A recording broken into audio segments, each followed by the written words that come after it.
Welcome to our lecture online. In geometry, we will encounter a lot of defined terms. Now, it's very important that we become familiar with those terms and that we know what they mean.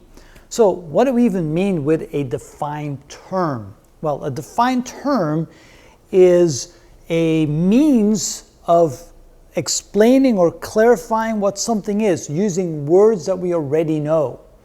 And that's actually quite uncommon in a way, because a lot of times when you look things up in a dictionary, for example, if you look up the word advocate, it may say it's somebody who advocates.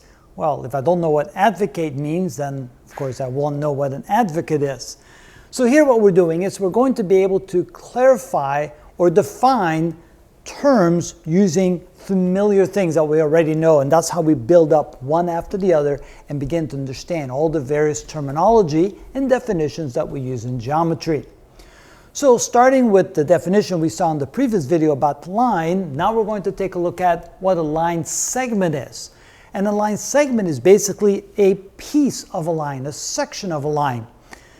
It has an endpoint on one side and an endpoint on the other side. So basically, a line segment is defined by a piece of a line or a section of a line that has two endpoints. Remember, a line is defined as being infinite, so a line segment is finite. It has two endpoints, one on each side. A ray is, well, you can't really call it a half a line because you almost want to think about it that way, but a ray is defined by having one single endpoint on one side and no endpoint on the other. In other words, it goes infinitely out in one direction, but it does have an endpoint.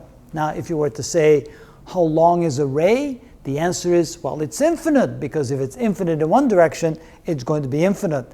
So it's really not well defined in that way that you could say, well, is a line twice as long as a ray?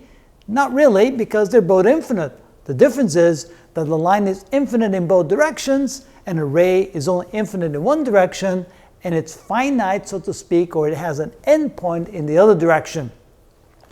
If we write a line segment like this, and I guess I should have written this a little bit higher because it really belongs up here.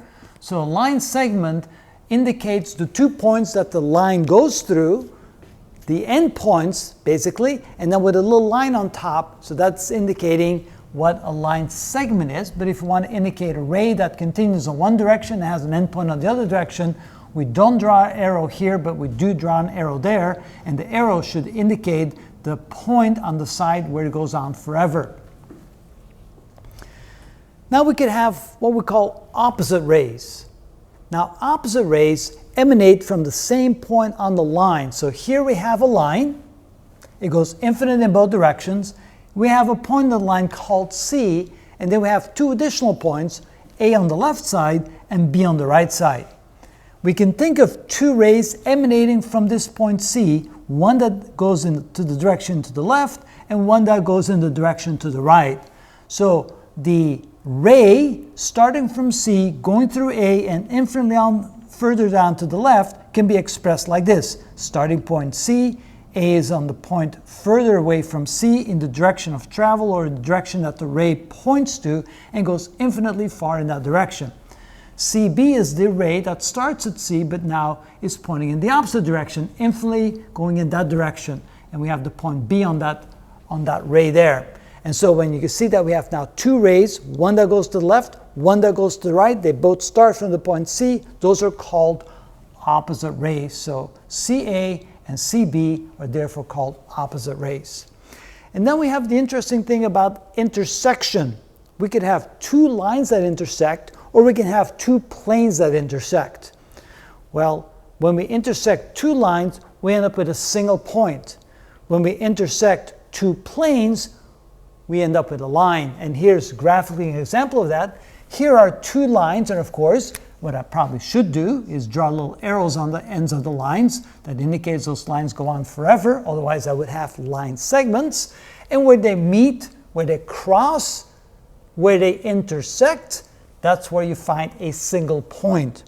Here we have two planes.